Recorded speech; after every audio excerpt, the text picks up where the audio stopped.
یہ قرآن ایک بابرکت کتاب ہے جسے ہم نے آپ صلی اللہ علیہ وسلم پر نازل کیا تاکہ لوگ اس پہ غور اور فکر کریں اور تاکہ اہل فہم اس سے نصیحت حاصل کریں۔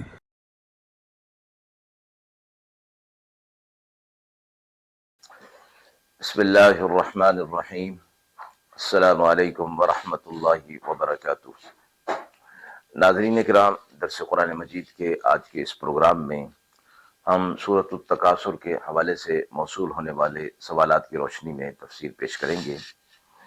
سورۃ التکاثر کے حوالے سے جو ہمیں پہلا سوال موصول ہوا ہے کہ دنیاوی مال و دولت کی حرص انسان کو کس طرح غفلت میں مبتلا کر دیتی ہے۔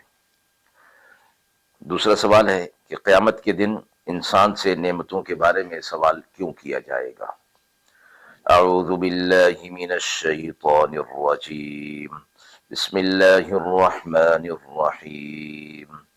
الہاکم التکاثر حتی زرتم المقابر کلا سوف تعلمون ثم کلا سوف تعلمون كلا لو تعلمون علم اليقين لترون الجحيم ثم لترونها عين اليقين ثم لتسألن يومئذ عن النعيم۔ سورۃ مبارکہ کا ترجمہ ملاحظہ فرمائیں۔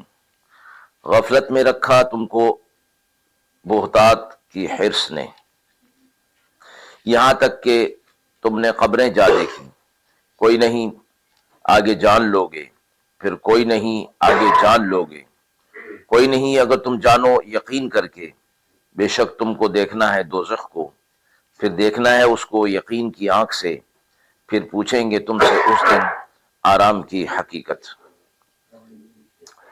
سورۃ التکاثر مکہ میں نازل ہوئی، اس کی 8 آیات اور 1 رکوع ہیں۔ سورۃ مبارکہ کے حوالے سے جو پہلا سوال ہے کہ دنیاوی مال و دولت کی حرص انسان کو کس طرح وہ غفلت میں مبتلا کر دیتی ہے۔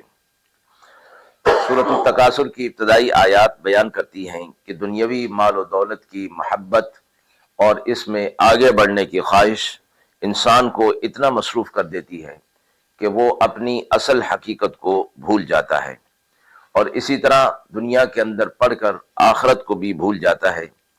لوگ دنیاوی لذتوں، مقابلے بازی اور مال اور اسباب کے پیچھے بھاگتے ہیں، یہاں تک کہ موت انہیں آ جاتی ہے اور پھر انہیں حقیقت کا سامنا کرنا پڑتا ہے۔ مذکورہ مفہوم کے حوالے سے جو حدیث مبارکہ ہمیں ملتی ہے، رسول اللہ صلی اللہ علیہ وسلم نے فرمایا، لو کان لابن آدم وادیان من مال لابتغى واديا ثالثا ولا يملأ جوف ابن آدم الا التراب۔ اگر ابن آدم کے پاس 2 وادیاں ہوں مال کی تو وہ تیسری کی خواہش کرے گا، اور ابن آدم کا پیٹ تو صرف مٹی سے بھرے گا، اور اللہ اس پر رحم کرتا ہے جو توبہ کرے۔ یہ آیت مبارکہ اور حدیث مبارکہ ہمیں یاد دلاتی ہیں کہ دنیاوی مال و دولت اور یہاں کا عیش و آرام سب کچھ عارضی ہے، اور یہ آخرت کی تیاری سے غافل نہ کر دے انسان کو۔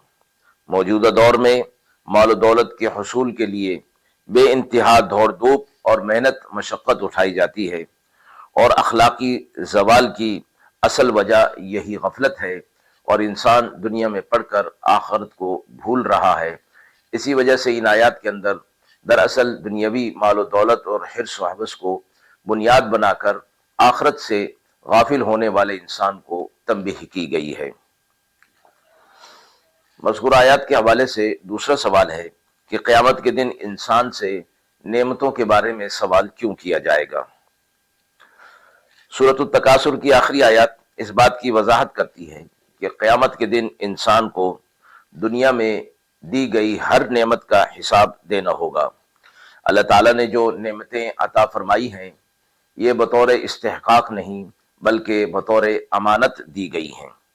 جو ان کا شکر ادا کرتا ہے اور ان کا صحیح استعمال کرتا ہے، اللہ کے ہاں اس کو اس کا اجر ملے گا، اور جو اس کی ناقدری کرتا ہے اور ناشکری کرتا ہے، اللہ کے ہاں ان تمام نعمتوں کا حساب دینا ہوگا اور مواخذہ کیا جائے گا۔ مذکورہ مفہوم کے حوالے سے جو حدیث مبارکہ ہمیں ملتی ہے، رسول اللہ صلی اللہ علیہ وسلم نے فرمایا، ان اول ما يسأل عنه العبد يوم القيامة من النعيم الم نصحي لك جسمك ونرويك من الماء البارد۔ قیامت کے دن بندے سے سب سے پہلے نعمتوں کے بارے میں سوال کیا جائے گا، کیا ہم نے تمہیں صحت نہیں دی اور ٹھنڈے پانی سے تمہیں سیراب نہیں کیا تھا؟ یہ آیت مبارکہ اور حدیث مبارکہ اس بات کی تاکید کرتی ہیں کہ ہمیں اللہ تعالیٰ کی عطا کردہ نعمتوں کا ہر حال میں شکر ادا کرنا چاہیے اور ان کا صحیح استعمال کرنا چاہیے۔ آج کے دور میں ان نعمتوں کا بے دریغ استعمال ہو رہا ہے اور ضائع کی جا رہی ہیں، اور شکر سے غفلت عام ہو چکا ہے، جو آخرت میں سخت حساب کا باعث بن سکتی ہے۔ ناظرین کرام، ہم امید کرتے ہیں کہ مذکورہ سوالات کی روشنی میں جو تفسیر پیش کی گئی وہ آپ کے لیے قابل اطمینان ہوگی۔ اس حوالے سے آپ کے بھی کوئی سوالات ہوں تو ضرور کمنٹ باکس میں دیجیے، انشاءاللہ ان کے جوابات دینے کی پوری کوشش کی جائے گی۔ وآخر دعوانا ان الحمد للہ رب العالمین۔